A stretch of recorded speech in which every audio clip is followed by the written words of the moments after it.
Bonjour tout le monde et bienvenue sur Deuce.fr, j'espère que vous allez bien. Aujourd'hui nous allons parler d'imprimante 3D. Et j'ai déjà fait un test d'une imprimante 3D sur ma chaîne qui était la Creality Ender 3, qui fait figure de référence dans les imprimantes 3D d'entrée de gamme, c'est-à-dire en dessous de 200 euros.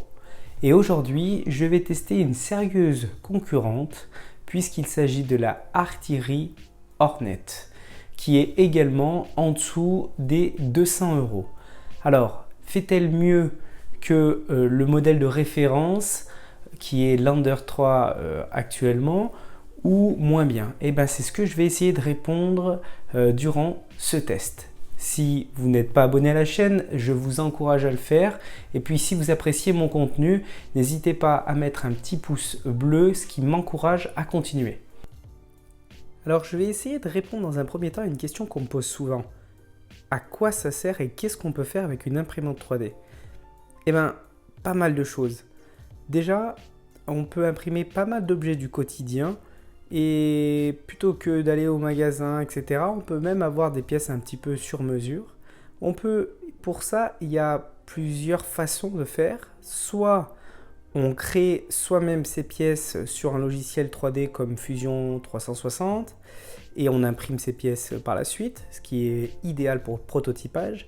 Ou soit on va sur des sites internet comme Thingiverse ou Cult 3D et on va trouver des modèles déjà tout faits. Alors, ce qu'il faut savoir, c'est que lorsqu'on veut imprimer quelque chose, souvent, quelqu'un y a déjà pensé et l'a déjà dessiné. C'est le cas par exemple pour ces trois petits objets. Ici, on a un arrêt de porte, plutôt sympa, et un peu de design, je trouve ça plutôt sympa. Ici, un crochet qui m'a servi pour mon sèche-serviette pour accrocher mon peignoir par exemple. Ici, c'est un tout petit étau que j'utilise lorsque je colle des éléments et que je dois maintenir pendant un certain temps, le temps que la colle sèche, voilà. Mais en fait, vraiment, la limite, ça sera soit vos compétences sur les logiciels de 3D ou soit votre imagination. Lorsqu'on achète l'imprimante, qu'est-ce qu'on reçoit? Alors, sur cette imprimante, la Hornet, elle arrive déjà pratiquement tout assemblée. Et ce que j'apprécie vraiment avec cette imprimante 3D, contrairement à la Ender 3, c'est la facilité pour le montage. En 15 minutes, c'est monté. Il y a 4 vis à monter, un tube à mettre, celui-ci, à brancher. Hop, quelques fils à brancher. Tout est marqué. Et franchement, c'est super simple et vraiment très rapide à monter. C'est même vraiment positif par rapport à la Ender 3. C'était pas très compliqué non plus. Mais là, c'est encore plus simple. On a dans le kit les clés pour monter la machine, des pièces de rechange, un petit lecteur pour brancher en USB, un câble pour brancher l'imprimante éventuellement à son PC, une carte micro SD avec un adaptateur pour le lire et pour le mettre dans l'imprimante ici, une petite clé pour régler la machine, une petite housse pour mettre l'ensemble et une notice qui est anglais-allemand. Malheureusement, on n'a pas le français, mais c'est tellement simple que bon, c'est pas très très bloquant. Voilà. Par contre, contrairement à l'Ender 3, et ce qui manque un petit peu, c'est la petite spatule pour décoller son impression à la fin de l'impression, et puis également la petite pince pour couper le filament. Ça, je trouve ça un tout petit peu dommage. Bon, c'est pas des choses qui coûtent très très cher, mais là, c'est vrai que dans la Ender 3, c'est déjà livré avec. Maintenant, les principales différences entre ces deux machines. Alors tout d'abord, elles ont un plateau, elles peuvent imprimer le même volume. Ça, c'est exactement pareil. Ça va être un volume de 22 par 22 par 25 cm de haut.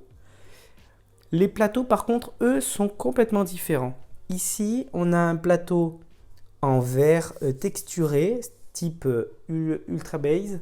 Alors qu'ici, on a un plateau qui s'enlève, hop, voilà, qui est souple, qui collait très très bien aussi, et qui permet de décoller assez facilement toutes les impressions. Ce que j'aime sur ce plateau en verre, déjà quand on a un plateau en verre, là, en général, il est vraiment très très droit. Ici sur l'Under 3, c'est vrai que le plateau est pas très très plan. Ici, il colle super bien. J'ai pas eu besoin de rajouter quoi que ce soit sur le plateau pour que ça colle très très bien. Pour décoller son impression, il suffit d'attendre que le plateau refroidit et l'impression se décolle automatiquement. Par contre, le plateau en verre est collé directement et ça c'est un petit peu dommage. Petit point qui a quand même son importance et qui saute un petit peu aux yeux, c'est au niveau du design. Là par contre, il y a vraiment un effort qui a été fait, c'est sûr. Aucun câble ne dépasse, c'est très très propre. Ici, sur la Under 3, voilà, il y a des nappes un peu qui dépassent par ici. Il y a des câbles un peu de partout, à droite, à gauche. C'est, on va dire, un peu plus brouillon, mais elle fonctionne, certes. Ici, il y a quand même un effort qui a été fait au niveau du design. Par contre, la machine est un petit peu plus large. Un petit peu plus profonde, pas beaucoup, mais un petit peu plus, voilà. Mais par contre, la finition est vraiment, vraiment sympa. Autre point, ici, alors effectivement, passe donc le tuyau avec le filament, mais également la connectique pour alimenter la tête. Contrairement à ici où on avait un tube et les câbles d'alimentation. Ça a des avantages et inconvénients. Alors c'est sûr que l'avantage c'est que ça fait un résultat qui est très très propre visuellement. Par contre l'inconvénient c'est que on ne peut pas changer le tube. Alors normalement le tube c'est un tube qui dure la vie de la machine, mais en cas de problème, ce ne sera pas possible de le changer. Ça c'est un tout petit peu dommage. Alors si on continue avec les différences entre ces deux machines, il y a bien sûr la position pour le rouleau de filament. Sur la Under 3, il se situe en haut. Et moi d'ailleurs j'avais imprimé cette pièce pour guider le câble jusqu'au moteur. Alors que sur la artillerie, il se situe ici, sur le côté, sur une pièce qui peut s'avancer ou se reculer. Personnellement, je préfère en haut, tout simplement puisque ici, lorsqu'on a la bobine qui est mise, c'est pas toujours évident d'aller rentrer son filament vraiment ici. C'est pas très très pratique. Quand la tête est remontée tout en haut, et qu'on met le filament et que celle-ci redescend, ça fait que le fil ici dans la bobine se détend un petit peu. Ce côté-là, j'avais quand même une petite préférence pour la Under 3. Après, dans les autres différences, il y a aussi le moteur pour l'axe Z. Il se situe en bas. Dans la Under 3. Alors que sur la artillerie, il se situe en haut. Voilà. Et puis, une différence au niveau des écrans. Alors, tous les deux, c'est des écrans monochromes. Ici, celui de la Under 3 est assez lisible. Par contre, la molette est parfois imprécise. Il y a quelques latences dans le menu. Maintenant, je vais vous montrer, je vais allumer celui de la Artillery Hornet et il me semble plus défini.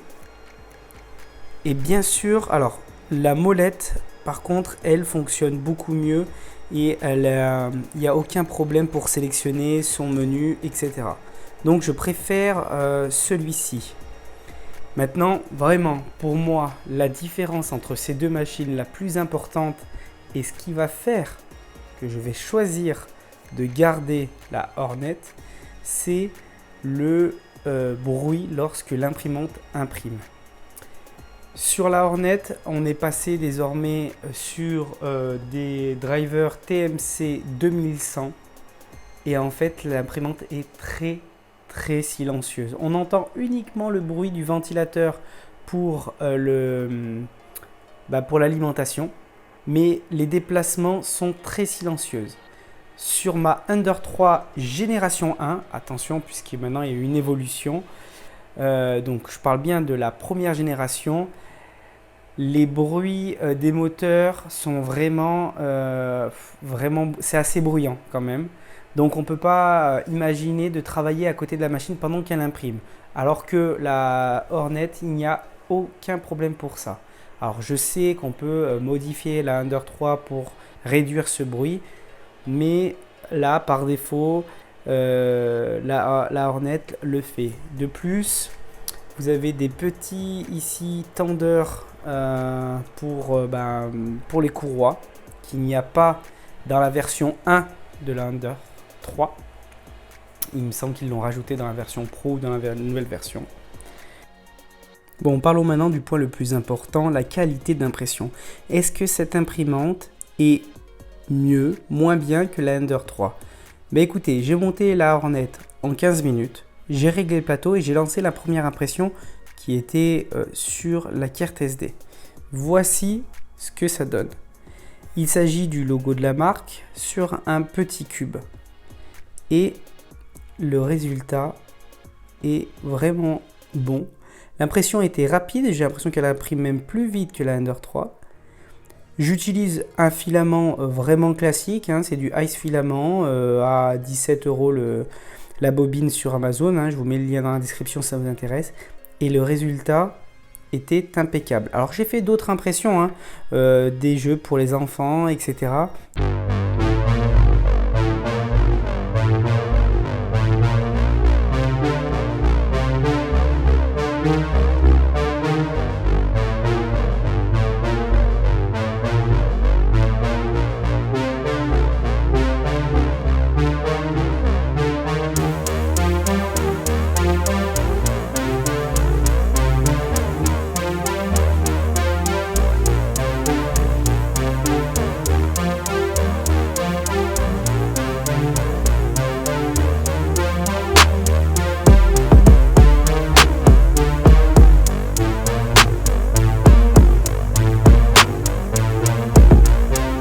Le constat était le même, l'impression était très bonne, le plateau adhère bien et j'ai vraiment rien à redire. Alors, est-ce que cette imprimante est idéale pour débuter?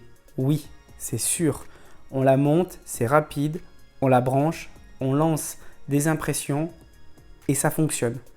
Il n'y a pas besoin de se prendre la tête. Les paramétrages de Cura sont dans le manuel, donc c'est assez rapide à les mettre et tout fonctionne super bien.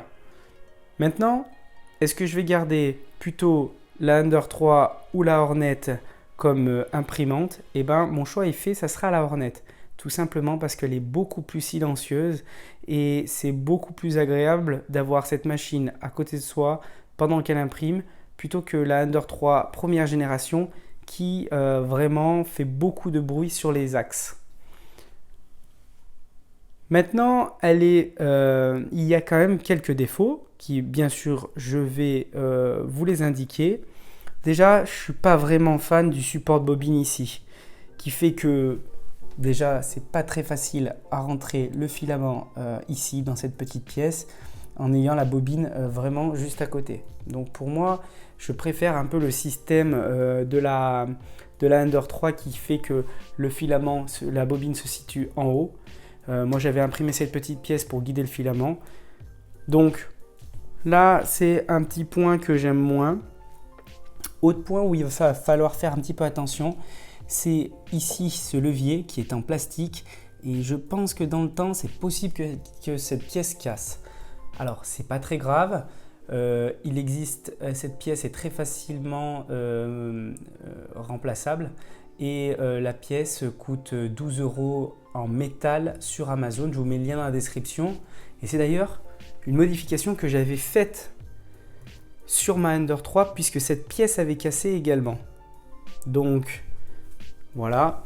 Et puis c'est tout au niveau des points négatifs que je trouve sur cette imprimante. Alors bien sûr, comme je disais, c'est dommage qu'il n'y a pas la spatule, la petite pince pour couper le filament, et également sur l'Ender 3 étaient livrées des petites aiguilles pour éventuellement déboucher la buse, chose que je n'ai jamais faite. Cette artillerie Hornet est une réelle réussite et vient concurrencer les Creality sur leur terrain de jeu. Pour une imprimante d'entrée de gamme à moins de 200 €, c'est une vraie réussite. Alors bien sûr, il manque au rendez-vous le BL Touch pour faire le niveau du plateau automatiquement. C'est pas vraiment une fonction qui me manque puisque une fois que le plateau est réglé et si l'imprimante ne bouge pas, il n'y a aucun problème. Il manque également, comme sur la Ender 3, le fin de filament, le capteur de fin de filament, et ça c'est super pratique parce que ça permet vraiment d'utiliser les bobines jusqu'à la fin. Ça c'est vraiment dommage que par défaut ce ne soit pas intégré sur cette imprimante. Par contre, l'idée de la petite poignée pour transporter l'imprimante, je trouve ça vraiment astucieux. Et puis le cap management, le design a été très bien soigné. Je vous dis à bientôt sur Deuce.fr pour des nouveaux tests, sûrement un vidéoprojecteur. Je vous dis à bientôt.